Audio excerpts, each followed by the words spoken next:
Hey y'all, I'm here with Ben Gonzalez. Ben, why don't you start by giving them a sentence or two about what you do, just to give them a little bit of context. Oh, absolutely. I'm the medical director of Atlantis Medical Wellness Center. I'm a physician, MD physician, um, trained and working in the world of women's health.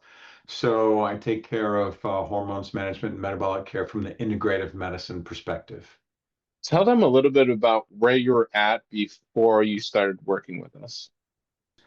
Decided to write a book about 7, 8 years ago, and then just started writing, free writing. Didn't really have much organization, just a lot of writing, a lot of research based on my lectures.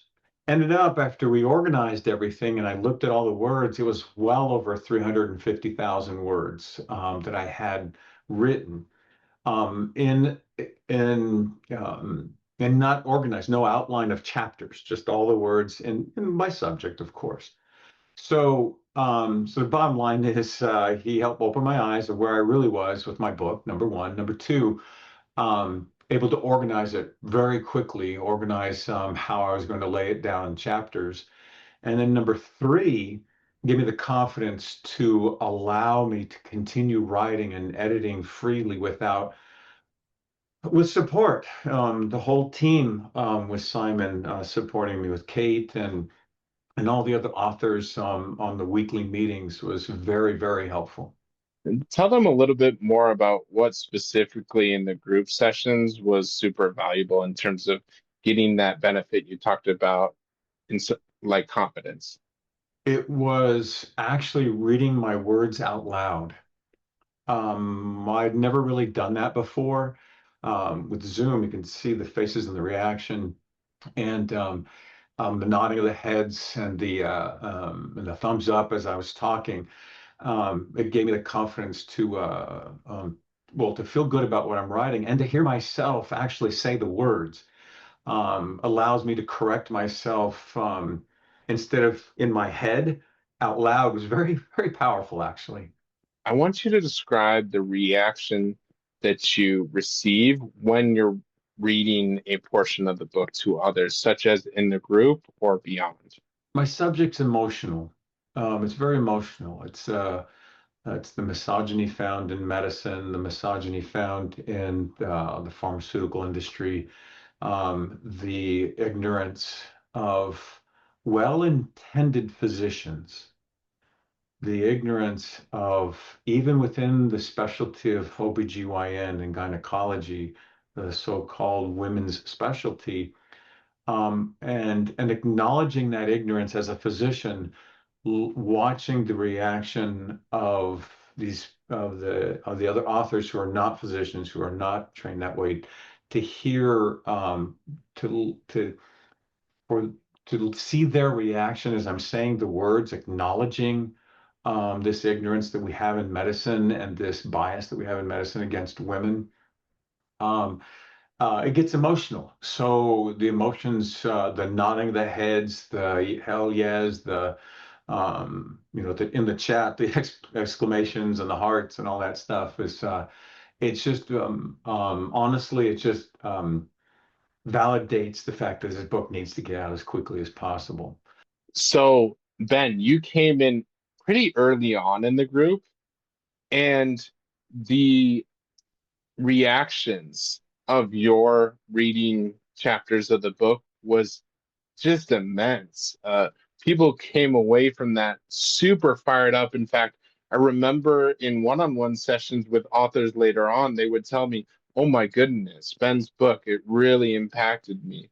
So that was awesome, and it really positively impacted people in the group. It- what about the one-on-one sessions? What do you think was most important in the one-on-one sessions and the benefit that you got from those? As a writer who's written them technically and for physicians and lecture for physicians and lecture at that level and the academic level, um, is you have these habits, these assumptions that you make for your audience.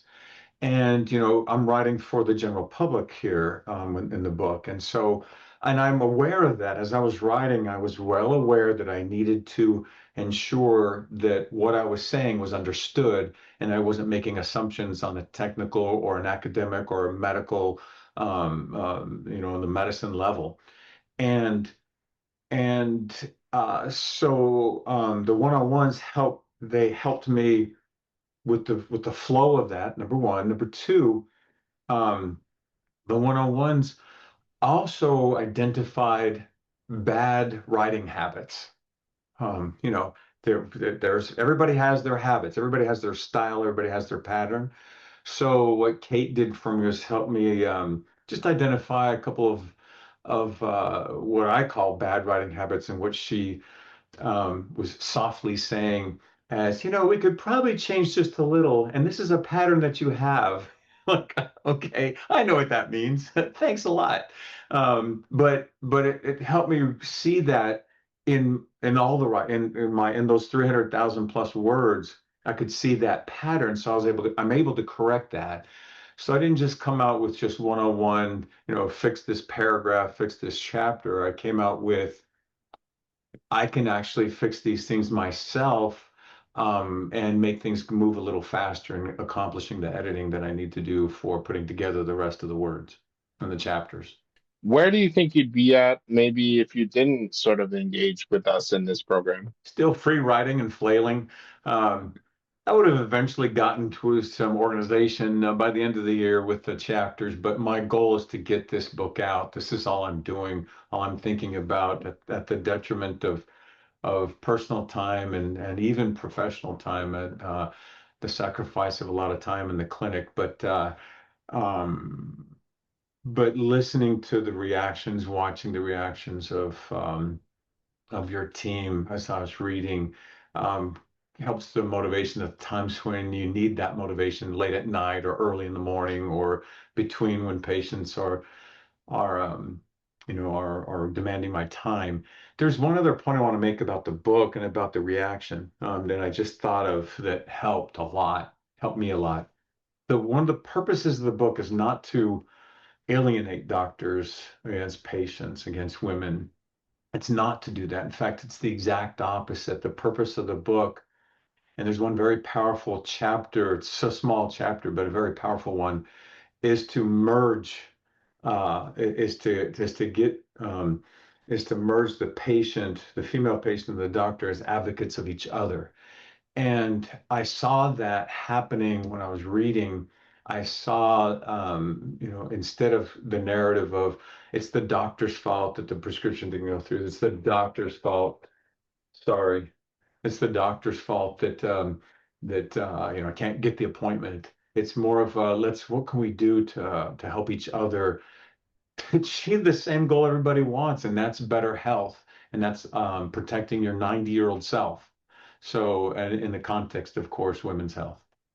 Thanks so much for sharing your journey. It's inspiring. Really appreciate it. No, I love working with you guys. I love the Thursday, the once a week meetings. They've been very helpful. And I've loved having you and all the reactions too. It's been really great for both of us. So thanks so much and see you soon. My pleasure. Take care.